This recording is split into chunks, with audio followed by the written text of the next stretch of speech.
country know, is a huge empire, extremely powerful. This nobleman, his son became incredibly sick, and he'd heard about Jesus.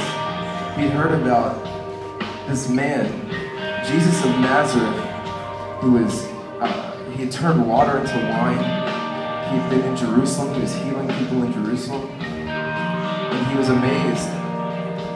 So what happened was his son is deathly sick, and he's in Capernaum, and Jesus is in Canaan.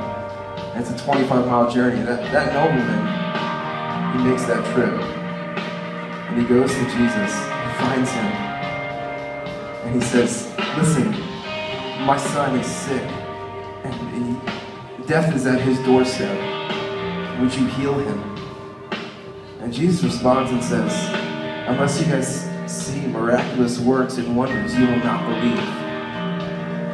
And the man says, the nobleman says, "Please come with me. Come back to my house and heal my son. I'll pay for your journey. Come with me." And Jesus says, "Go, your son has been healed.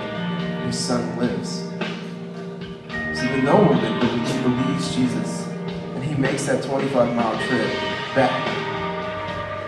But he's met along the way by his own servants. And the servants say, "Your son lives, your son lives." And this nobleman says, "Well, he's well. When did he start to get well?" And they told him the hour, and they said it was the 7th hour, which was the same exact time as he remembers Jesus telling him that your son lives.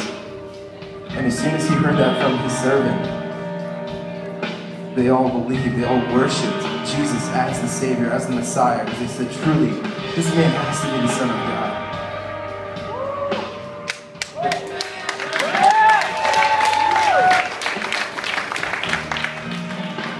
I share this story because we're all Americans, and we're incredibly full of pride and arrogance. Christians who are here, we're pretty awful at that as well.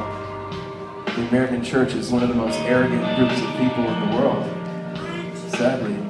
I am part of that. I don't segregate myself from that. Neither do I segregate our band. We are a part of the American church, and we're not ashamed of that.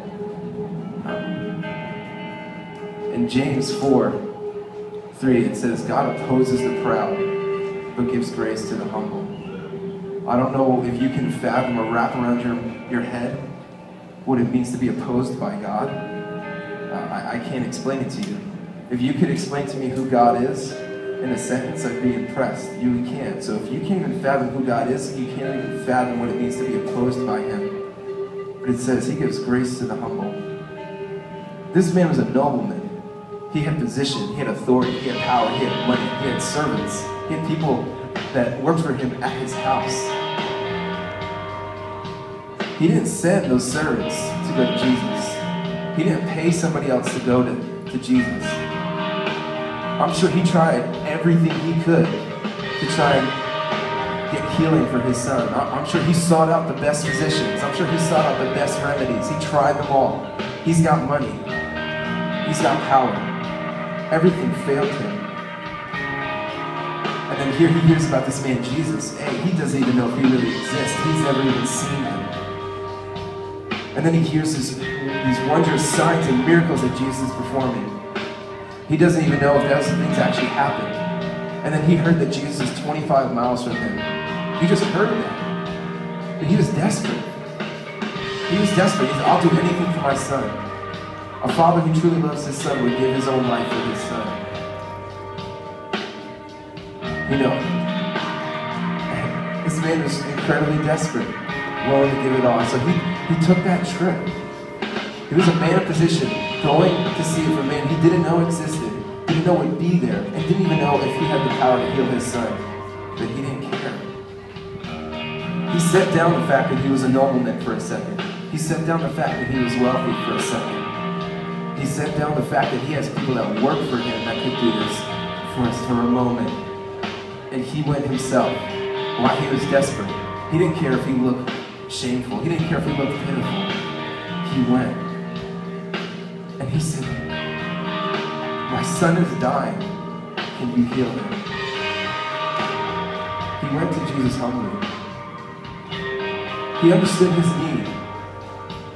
He didn't understand his true need, that he also was dying. He did not understand either that his son was also dying a death far worse than the death of the body. But the thing that's amazing is that Jesus shows so much grace to him in that. And that he performs a miracle that does not just heal the body, but heals the soul. And I'm appealing to you guys today for one reason. It's pride. Some of you may not know Christ. Some of you may think you know Christ, but you live in such arrogance